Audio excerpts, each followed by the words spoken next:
சட்டமன்ற தேர்தலில் ஆளுங்கட்சியான திமுக வேட்பாளர்கள் 56 தொகுதிகளில் மட்டுமே வெற்றி பெற்றதால் திமுக ஆட்சியை இழந்துள்ளது.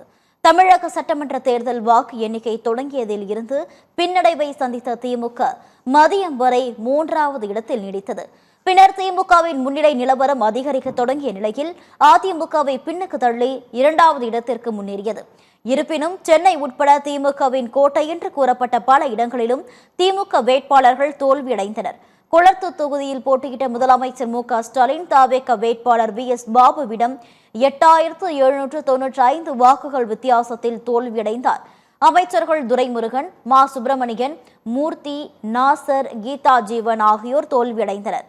அன்பில் மகேஷ், பழனிவேல் தியாகராஜன், TRP ராஜா, முத்துசாமி உள்ளிட்ட 14 அமைச்சர்கள் தோல்வியை தழுவினர்.